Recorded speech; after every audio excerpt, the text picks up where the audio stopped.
नमस्कार, मैं प्रिया राज। आप देख रहे हैं एक न्यूज 24। आपको बता दें, म्यूजिक कंपोजर विशाल ददलानी जो लगातार सुर्खियों में बने हैं, इन दिनों महाकुंभ का कई तस्वीरें निकलकर सामने आई। महाकुंभ को लेकर लोगों की आस्था और प्रेम के प्रति बढ़ती ही जा रही है रुझान। लेकिन इस बीच सवाल उठता है योगी सरकार और यूपी सरकार पर। लगातार महाकुंभ से ऐसे भी जुड़े मामले सामने आए जो कई बार आलोचनाओं के कारण बन गए और यूपी सरकार पर कई सवाल उठने शुरू हो गए। एक बार फिर से म्यूजिक कंपोजर विशाल ददलानी ने एक बड़ा सवाल खड़ा किया है और वो भी महाकुंभ के पानी को लेकर। लगातार योगी जी ये कहते नजर आ रहे थे योगी सरकार की महाकुंभ का पानी पीने योग्य है, लेकिन इस पर सवाल उठने शुरू हो गए। हालांकि महाकुंभ में कई श्रद्धालु स्नान करने आते हैं और कई तरह के चीजें उस पानी में ही छोड़ जाते हैं, जिसके बाद से कहीं ना कहीं पानियों में कुछ ऐसे बैक्टीरिया भी पाए गए हैं जो चर्चे का विषय इन दिनों बन गए हैं, जिसको लेकर के अब यूपी सरकार और योगी आदित्यनाथ के बयानों पर कटाक्ष होने शुरू हो गए। तो सबसे पहले हम आपके समक्ष उन बातों को प्रस्तुत कर दें कि आखिरकार म्यूजिक कंपोजर ने ऐसा क्या कह दिया जिसके बाद से योगी सरकार के साथ साथ योगी आदित्यनाथ की भी टेंशन बढ़ती ही जा रही है। म्यूजिक कंपोजर विशाल ददलानी ने यूपी के सीएम योगी आदित्यनाथ को चैलेंज किया। उन्होंने कहा है कि अगर योगी दावा कर रहे हैं कि महाकुंभ में पानी पीने लायक है तो वह खुद पी कर दिखाएं।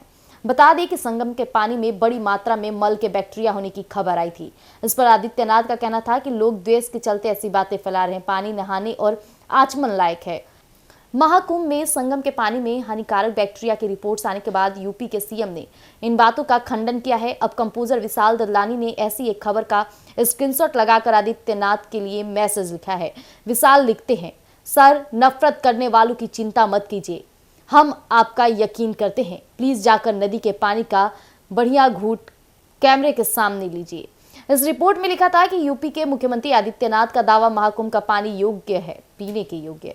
उसमें मल मिले होने के रिपोर्ट्स को खारिज किया। बता दें कि संगम के पानी में फीकल बैक्टीरिया के रिपोर्ट्स के बाद पानी की गुणवत्ता पर सवाल उठा रहे थे।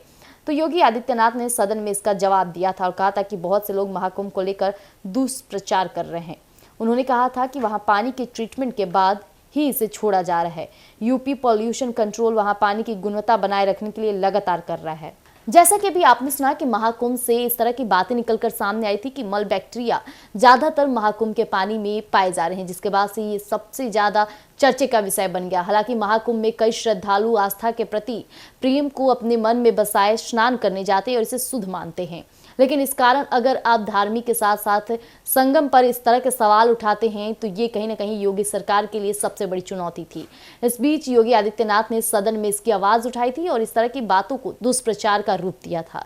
लेकिन अब विशाल ददलानी ने ये कह दिया कि अगर वो पानी पीने योग्य है तो कृपया करके हम आप पे ट्रस्ट करते हैं, आप जाइए और उस पानी को पीते हुए घूंट लेते हुए वीडियो बनाकर पोस्ट कर दीजिए और लोगों को चुप्पी साथ बैठिए। इस तरह की बातें जैसे शुरू हुई है, अब योगी सरकार का देखने वाला होगा कि कदम क्या होता है। क्या वो वाकई वहां जाकर पानी पिएंगे और वीडियो सोशल मीडिया पर डालेंगे, या फिर योगी आदित्यनाथ हर वो दुष्प्रचार को कहीं ना कहीं सुप्रचार में बदलने की कोशिश करेंगे। देखना दिलचस्प रहेगा। तब तक के लिए बने रहिएगा एक न्यूज 24 पर। धन्यवाद।